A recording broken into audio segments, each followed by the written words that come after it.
1 day and 2 nights. Is 3 days and 3 nights equal to 1 day and 2 nights? Is it equal? 3 days, 3 nights equal? No. So even the time factor which they boast about is not fulfilled. The real thing is, Jesus Christ, peace be upon him, was alive. For a person to be crucified, he should die on the cross. Just to make easy for the pastor in the rebuttal time he has, I'll list the major points proving that he was not crucified, he was not resurrected, because he was alive. If he is alive, no crucifixion, no resurrection. He was put on the cross and brought down very fast in 3 hours. In 3 hours it's difficult for a person to die. Therefore Jesus was alive. When he's brought down, even his 2 crossmates, they are alive, proving that even Jesus was alive. Point number 2. Point number 3, his legs were not broken. What use is a broken leg to a dead man? Proving that he was alive. Point number 4, that the stone was removed and the winding sheets were unwound, proving that Jesus, peace be upon him, was alive. Point number 5, that he was disguised as a gardener. Why? Because he was alive, trying to be saved from the Jews. Point number 6, the tomb was roomy. It was spacious. What use is a spacious tomb for a dead person? Proving Jesus was alive. Point number 7, that when Mary Magdalene goes to touch Jesus, peace be upon him, he says, touch me not. Why? He was a physical body. He was alive. It will hurt him. He was in pain, proving that he was alive. Jesus, peace be upon him, says that I have not yet ascended unto my Father. That means he was alive. Point number 9, Mary Magdalene not recognizing Jesus, peace be upon him.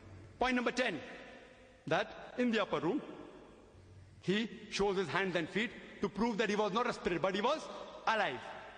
Point number 11, that they were overjoyed to see him. Why? Because they thought he's dead and the spirit form. They were overjoyed to see because he was alive. Point number 12, he ate a piece of broiled fish and honeycomb to prove that he was alive. The disciples had heard from Mary Magdalene that he was alive. Point number 14, the sign of Jonah. As Jonah was 3 days and 3 nights in the belly of the whale, so shall the Son of Man be 3 days and 3 nights in the heart of the earth, alive, alive, alive. If he's alive, no crucifixion, no resurrection. So in short, Jesus Christ, peace be upon him, was put on the cross, according to the Bible, but he did not die. Now, the topic is that was Christ really crucified? If he's put on the cross and if he dies, he is crucified.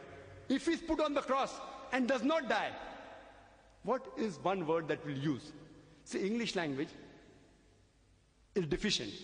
If you look up in the dictionary for a word for a person who's put on the cross but does not die, you will not find any word. So we have to coin new word.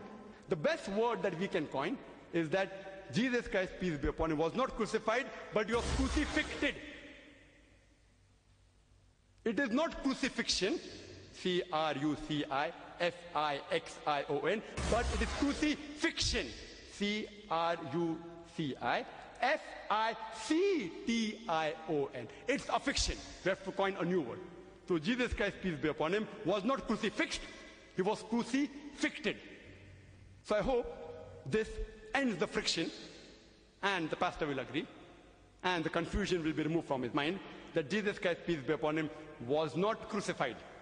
There is no crucifixion, F-I-X-7, but crucifixion, F-I-C-T-I-O-N. I'd like to end my talk by giving the quotation of the glorious Quran from Surah Al-Imran, chapter number 3, verse number 54, which says, وَمَكَرُوا وَمَكَرَ اللَّهُ وَاللَّهُ خَيْرُ الْمَاكِرِينَ. They planned and plotted. Allah too planned. Allah is the best of planner. وَآخِرُ دَعْوَانَا الْحَمْدُ لِلَّهِ رَبِّ الْعَالَمِينَ.